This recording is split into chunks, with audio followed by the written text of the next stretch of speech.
여러분은 지금 이 순간에도 가난해지고 있다는 사실을 아십니까? 코스피 4,500 찍었다고 뉴스마다 축제 분위기입니다. 증권사 보고서는 5,000 간다고 난리고요. 정부는 경제가 탄탄하다고 자신만만하게 말합니다. 그런데 말입니다. 바로 그 순간 외국인들은 벌써 짐을 싸서 나가고 있었어요. 1월 6일 하루에만 6,300억 원을 팔아치웠습니다. 다음 날 아침 30분 만에 또 5천억을 던졌고요. 그럼 누가 샀을까요? 바로 여러분입니다. 우리 개인 투자자들이죠. 거의 6천억 원어치를 받아 안았습니다. 더 화가 나는 건 이겁니다. 정부가 지금 뭘 하고 있냐면요. 여러분의 노후 자금인 국민연금과 나라의 비상금인 외환 보유고를 털어서 환율을 막고 있거든요. 그것도 28년 만에 최악의 속도로요. 한국은행은 시장 원리를 존중한다면서 매일 거짓말만 늘어놓고 있고요. 근데 유튜브엔 코스피 5천 간다는 영상만 넘쳐나죠. 왜일까요? 진실을 말하는 순간 여러분이 주식을 안 사니까요. 광고주들이 돈을 안 주니까요. 자, 오늘 제가 여러분과 함께 갈 길은 세 갈래입니다. 첫 번째, 코스피 4,500이 진짜 우리 경제가 탄탄해서 오른 건지 아니면 뭔가 두 번째, 외국인들이 왜 갑자기 짐을 싸는지 세 번째, 정부하고 한국은행이 이분들이 뭘 숨기고 있는지 국민한테 안 하는 얘기가 뭔지 낱낱이 밝히겠습니다. 이 영상 끝까지 보시면요. 2026년 여러분의 자산을 지키는 방법이 보일 겁니다. 아니, 솔직히 말씀드리면요. 자산을 지키는 정도가 아니라 남들이 패닉에 빠져서 헐값에 던질 때 여러분은 주워 담을 수 있는 눈이 생길 겁니다. 자, 일단 숫자부터 볼게요. 코스피가 작년 2025년 한 해 동안 얼마나 올랐는지 아세요? 무려 6% 올랐습니다. 이게 진짜 어마어마한 수치거든요. 1999년 이후로, 그러니까 26년 동안 이렇게 오른 적이 한 번도 없었어요. 올해 2026년 들어서는요. 겨우 며칠 지났는데 벌써 또 10% 가까이 뛰었다고. 삼성전자 한번 볼까요? 작년 1월에 5만 3천 원이었습니다. 근데 지금 14만 원이에요. 거의 3배예요, 3배. SK 하이닉스는 아예 70만 원을 넘었죠. 이렇게만 보면 완벽한 호황 아니에요? AI 반도체 열풍 있죠? 메모리 가격도 오르고 실적도 좋아지고요. 뉴스 틀면 다들 코스피 5천 간다 이러잖아요. 증권사 보고서마다 장밋빛 전망이 천지고요. 틀린 말은 아닙니다. 근데 말이죠. 물밑에서는 완전히 다른 이야기가 펼쳐지고 있었어요. 하루 전날인 1월 5일까지만 해도 외국인들이 엄청나게 샀거든요. 2조 1천억입니다. 2조 1천억 원. 하루에 이렇게 사들이니까 당연히 지수가 폭등하죠. 그런데 갑자기 6일부터 파는 쪽으로 돌아선 거예요. 이게 무슨 의미냐? 외국인이 산다는 건요. 전 세계에 있는 돈 중에서 진짜 똑똑한 돈, 제대로 아는 사람들의 돈이 한국으로 들어온다는 뜻이에요. 근데 반대로 판다는 건 야, 이제 충분히 벌었으니까 털고 나가자. 꼭지 찍었어. 이런 신호를 보내는 거거든요. 그럼 여기서 궁금한 거 하나. 그 사람들이 판 물량을 누가 샀을까요? 바로 우리 개인 투자자들이에요. 1월 6일 하루에만 5,950억 원을 샀습니다. 거의 6천억이에요. 이게 뭐냐면요. 풍선 게임 있잖아요. 음악 나오는 동안 풍선 넘기다가 음악 멈추면 터지는 거. 지금 딱 그 상황입니다. 문제는요. 우리 개인 투자자들이 그 마지막 풍선을 받아들고 있다는 겁니다. 극장에 불이 났다고 상상해 보세요. 처음엔 몇 명이 조용히 나가요. 아무도 눈치채지 못하죠. 근데 누군가 불이야! 라고 소리치는 순간 모두가 출구로 달려갑니다. 지금 외국인들은 조용히 출구 쪽으로 걸어가고 있는 겁니다. 불이야! 라고 소리 지르기 전에. 그럼 외국인들은 왜 지금 나가는 걸까요? 여기서 제가 여러분께 꼭 기억하셔야 할 세 가지 죽음의 신호를 알려드리겠습니다. 이 세 개가 동시에 터지면 우리 경제는 무너집니다. 첫 번째 죽음의 신호, 환율 방어의 한정입니다. 환율이 12월에 1,484원까지 갔어요. 거의 1,500원 갈 뻔했죠. 그러니까 정부가 급하게 들어온 겁니다. 말이 아닌 행동으로 보여주겠다. 이러면서요. 그래서 뭘 했냐? 달러를 팔았어요. 막 쏟아부었죠. 결과는요. 환율이 며칠 만에 1,440원대까지 떨어졌습니다. 근데 외국인들은 이렇게 생각하는 거예요. 계산기를 딱 두드리면서요. 아, 지금 환율이 인위적으로 내려간 거네. 그럼 지금 주식 팔고 달러로 바꿔서 나가면 환율 이득까지 보는 거잖아. 나가야지. 이거를 쉽게 설명하면요. 수영장으로 비유해 볼게요. 수영장 물이 너무 차올라서 넘칠 것 같으니까 정부가 펌프를 가져다가 물을 빼내서 수위를 억지로 낮춘 겁니다. 근데 외국인들은 알죠. 저 펌프 멈추는 순간 물 다시 차오르는 거 아니야? 그 전에 나가야겠다. 이렇게 생각하는 거예요. 두 번째 죽음의 신호. 외환 보유고 28년 만에 최악입니다. 한국은행이 1월 6일 날 발표한 숫자 한번 보세요. 2025년 12월 말 외환 보유고가 4,280억 5천만 달러예요. 전달보다 26억 달러 줄었습니다. 에이, 고작 26억 달러? 이렇게 생각하실 수 있는데요. 여기서 포인트가 뭐냐면요. 12월이라는 타이밍이에요. 보통 12월은요. 외환 보유고가 늘어나는 달이거든요. 왜냐면 은행들이 분기 말 주재 비율을 맞추려고 달러를 중앙은행에다 맡기고요. 또 채권 이자 수익도 들어오고 그래요. 그런데 26억 달러가 줄었다는 건요. 실제로는 50억에서 80억 달러 사이를 시장에다 던졌다는 얘기예요. 이게 얼마나 심각한 거냐면요. 1997년 IMF 외환위기 있었죠? 그때 이후로 28년 만에 12월 기준으로 가장 많이 줄어든 겁니다. 비유하자면요. 아파트에 불이 났는데 소방호스로 물을 막 뿌리잖아요. 그런데 뿌리다 보니까 물탱크가 텅텅 비어가는 거예요. 불은 당장 껐어요. 맞아요. 근데 다음 불 나면요. 뿌릴 물이 없는 거죠. 세 번째, 죽음의 신호. 한국은행 신뢰의 붕괴입니다. 이창용 총재가 작년 하반기 내내 뭐라고 했냐면요. 데이터에 따라서 금리를 결정하겠습니다. 이랬어요. 시장 사람들은 이걸 듣고 아, 금리 내릴 수도 있겠네. 이렇게 받아들였죠. 그런데 환율이 폭등하니까 태도가 180도 바뀐 겁니다. 금리는 못 내리고요. 대신 외환 보유고를 털어서 환율 막는 데만 집중했어요. 그리고 올해 들어서 한국은행 총재가 연달아 폭탄 발언을 쏟아냈습니다. 먼저 1월 2일 신년사에서 뭐라고 했는지 아세요? 최근 1,400원대 후반의 환율은 우리 경제 펀더멘털과는 괴리가 큰 수준입니다. 이게 뭐냐면요. 평소에는 한국은행 총재가 환율 수준 자체를 평가하지 않거든요. 그런데 이례적으로 너무 높다고 공개적으로 인정한 거예요. 더 충격적인 건 그 다음입니다. 국민연금이랑 우리 서학개미들한테 직접 화살을 돌렸어요. 거주자의 해외 증권 투자가 외환시장 수급 불균형을 불러서 환율 상승에 큰 압력을 가했다. 이렇게요. 심지어 이렇게까지 말했습니다. 국민연금이 달러를 기계적으로 매입하고 외환당국은 환율 관리를 위해 달러를 매도하는 진퇴양난의 상황이 반복될 수 있습니다. 이게 무슨 뜻이냐면요. 한쪽에서는 국민연금이 달러 사고 다른 쪽에서는 한국은행이 달러 팔고 이게 뭐 하는 짓이냐? 이런 얘기예요. 그런데 사흘 뒤인 1월 5일요. 범금용 신년 인사회에서 또다시 고환율 경고를 날렸습니다. 이번엔 뭐라고 했냐면요. 고환율이 산업 경쟁력과 내수 경제에 심각한 영향을 줄 수 있다면서 중앙은행하고 정부기관들이 긴밀하게 협력해야 된다고 촉구했거든요. 여기서 포인트가 뭐냐? 작년에는 금리 내리겠다. 이런 식으로 시장한테 희망을 줬잖아요. 근데 지금은요. 완전히 말을 바꿔서 환율 때문에 내수 기업들 다 죽어간다. 서민들 힘들어진다. 이러면서 오히려 경고만 하고 있어요. 그리고 경제 전망도 진짜 암울하게 내놨습니다. 올해 성장률이 1.8%는 될 거예요. 근데요. IT 산업만 잘 되는 K자형 회복이라서 IT 빼면 1.4%밖에 안 돼요. 이게 무슨 말이냐면요.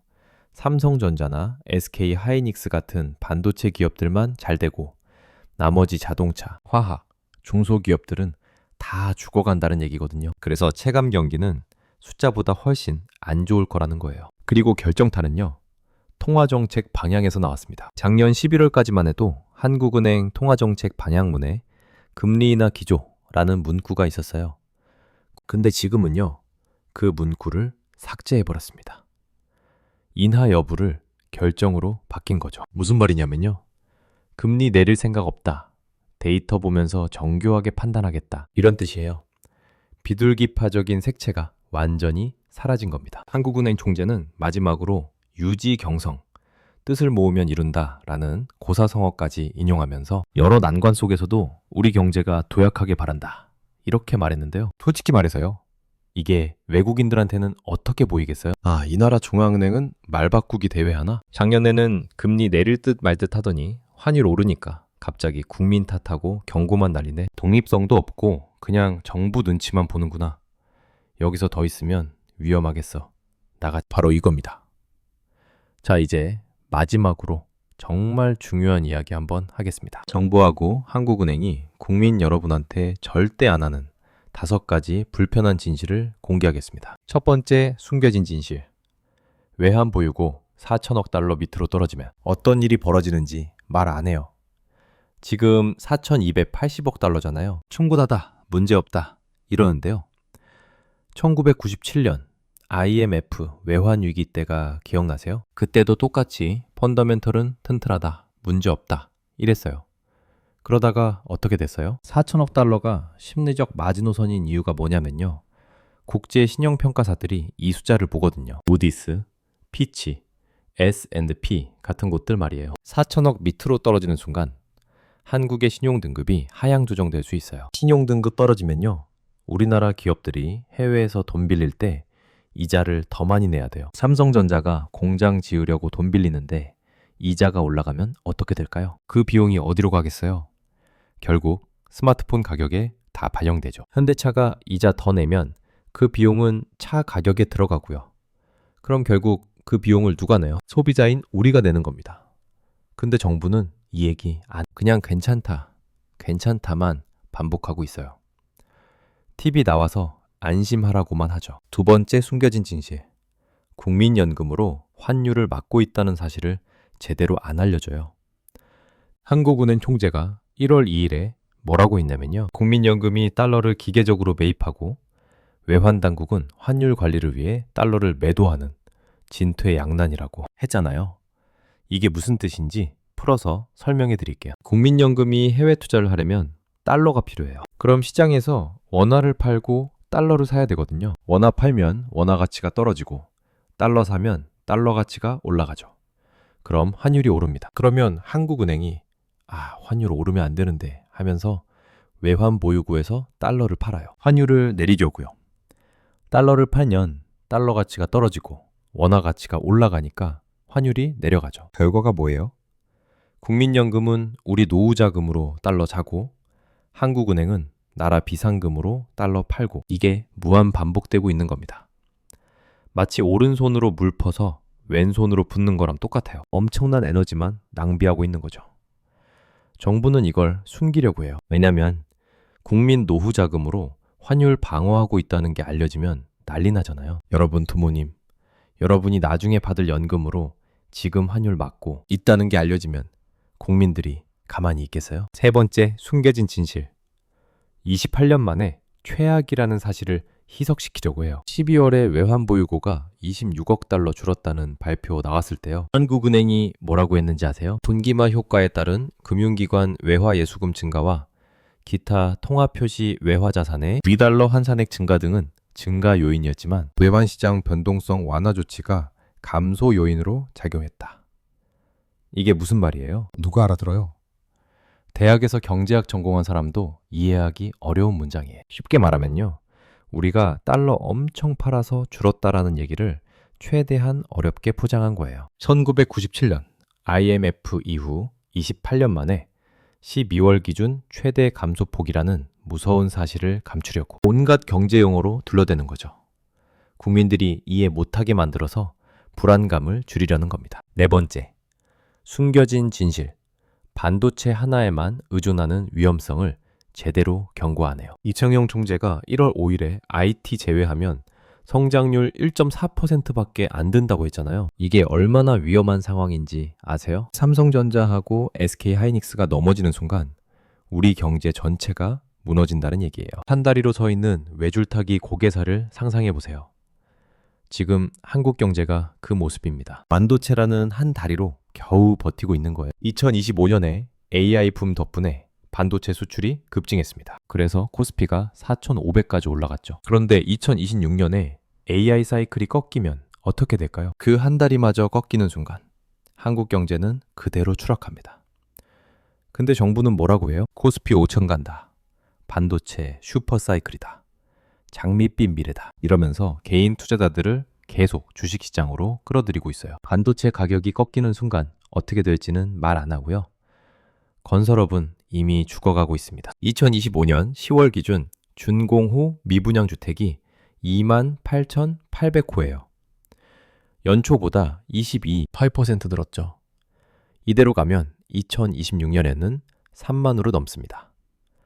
내수는 어떨까요? 커피 한 잔 값이 7,000원 넘어가니까 사람들이 카페를 안 갑니다. 소고기 값이 60% 뛰니까 고깃집도 안 가고요. 다섯 번째, 숨겨진 진실. 결국 피해는 국민이 본다는 사실을 숨겨요. 환율이 1,500원 가면요. 수입 물가가 오르죠. 우리나라는 석유도 수입하고 밀가루도 수입하고 대부분을 수입하는 나라예요. 환율이 오르면 그럼 기름값, 밀가루값, 생활 물가가 다 오릅니다. 외환 보유고가 바닥나면요. IMF처럼 긴축 정책 들어가요. 금리 올리고 세금 올리고 복지 깎고요. 그럼 결국 피해는 누가 봐요? 우리 국민이죠. 부자들은 이미 달러로 바꿔놨고 해외로 빠져나갈 준비 다 했어요. 피해 보는 건 준비 안 된 서민들입니다. 근데 정부는 지금 다 괜찮다면서 국민들 안심시키는 데만 급해요. 위험 신호는 다 감추고 책임은 국민연금하고 서학개미한테 떠넘기고요. 자, 여기까지가 정부와 한국은행이 여러분께 말하지 않는 불편한 진실입니다. 그럼 이제 가장 중요한 질문입니다. 우리는 어떻게 해야 할까요? 지금부터 제가 알려드리는 생존 전략 4단계를 꼭 기억하세요. 이건 1997년 IMF 때 살아남은 사람들, 2008년 금융위기 때 오히려 부자가 된 사람들이 실제로 했던 방법입니다. 첫 번째 단계, 방어자산 즉시 구축입니다. 지금 당장 여러분 통장 잔고 확인하세요. 현금 보유액의 최소 30%는 달러나 금으로 바꿔야 합니다. 환율이 1,500원 넘어가는 순간 원화 가치는 더 떨어질 겁니다. 구체적으로 말씀드릴게요. 통장에 1억 있으면 3천만 원은 달러 예금이나 금 ETF로 옮기세요. 환율 1,500원 가면 달러 예금은 자동으로 10% 이상 수익이 생기는 거예요. 금은 역사적으로 위기 때마다 올랐습니다. 1997년 IMF 때도 2008년 금융위기 때도 금 가격은 폭등했어요. 두 번째 단계, 부채 정리를 최우선으로 하세요. 특히 변동금리 대출 있으면 지금 당장 고정금리로 전환해야 합니다. 환율 터지면 한국은행이 금리 올릴 수밖에 없어요. 환율 잡으려면 그럴 수밖에 없거든요. 예를 들어 볼게요. 지금 변동금리 4%로 3억 빌렸다면 한 달 이자가 100만 원입니다. 근데 금리가 6% 되면 150만 원이 돼요. 한 달에 50만 원씩 더 내야 하는 거죠. 1년이면 600만 원입니다. 지금 고정으로 바꾸면 이 위험을 피할 수 있어요. 그리고 불필요한 대출은 최대한 빨리 갚으세요. 특히 신용대출이나 마이너스 통장 같은 고금리 대출 말이에요. 위기 올 때 빚이 많은 사람은 살아남기 힘듭니다. 세 번째 단계, 주식 현금 비중을 최소 50%로 올리세요. 코스피 4,500은 허수입니다. 반도체 착시에 속지 마세요. 외국인 지분율이 50% 밑으로 떨어지는 순간 폭락할 수 있어요. 2021년 기억나세요? 코스피가 3,000 넘었을 때 모두가 5,000 간다 그랬어요. 그 다음은요, 2,200까지 떨어졌습니다. 역사는 반복됩니다. 다만 배운 사람이랑 배우지 못한 사람의 계좌 잔고만 달라질 뿐이에요. 그때 현금 들고 있던 사람들은 어떻게 됐을까요? 싼 값에 주식 주워 담았습니다. 지금 여러분도 그 준비를 해야 해요. 폭락할 때 살 수 있는 현금을 확보하는 겁니다. 네 번째 단계, 가장 중요한 겁니다. 바로 냉정함을 유지하는 겁니다. 1997년 IMF 때도 2008년 금융위기 때도 패닉에 빠진 사람들은 헐값에 팔았고 냉정한 사람들은 주워 담았어요. 위기는 언제나 부의 대이동이 일어나는 시기입니다. 가난한 사람이 더 가난해지고 준비된 사람은 부자가 되는 거죠. 여러분은 어느 쪽이 되고 싶으세요? 지금 제가 말씀드린 4단계를 다시 정리할게요. 첫째, 자산의 30% 달러와 금으로 방어. 둘째, 변동금리를 고정으로 전환하고 빚 줄이기. 셋째, 주식 현금 비중 50% 확보. 넷째, 냉정함 유지하기. 이 4가지만 살아남는 정도가 아니라 오히려 기회로 만들 수 있어요. 그런데 절대 하지 말아야 할 것도 있습니다. 환율이 더 떨어질 거야 라는 막연한 기대로 원화만 들고 있지 마세요. 레버리지를 더 끌어올리지 마세요. 연끌 비투 절대 안 됩니다. 카지노식 투자하지 마세요. 실적 없는 투기주에 올인하지 마세요. 마지막으로 여러분께 질문 하나 드리겠습니다. 여러분은 1997년 IMF 때 준비된 사람이 되실 건가요? 아니면 2026년에도 여전히 정부 말만 믿고 당하는 사람이 되실 건가요? 코스피 4500, 이게 축제의 시작일까요? 아니면 악몽의 시작일까요? 똑똑한 돈은 이미 출구 쪽으로 가고 있습니다. 정부는 다 괜찮다고 하지만 28년 만에 외환 보유고를 가장 많이 털어먹었어요. 한국은행은 2026년 환율 1,500원 돌파는 다음 달일 수도 있고 다음 주일 수도 있습니다. 그때 가서 준비하면 늦습니다. 지금 이 영상 끝나고 5분 안에 여러분 통장을 확인하세요. 여러분의 자산을 지킬 수 있는 사람은 정부도 한국은행도 아닙니다. 바로 여러분 자신입니다. 선택은 여러분 몫입니다.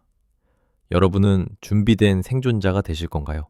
아니면 희생자가 되실 건가요? 오늘 영상 도움 되셨으면 구독, 좋아요 꼭 눌러주시고요. 댓글로 여러분의 생각을 꼭 남겨주세요. 여러분은 지금 어떤 준비를 하고 계신가요? 함께 이야기 나눠봅시다.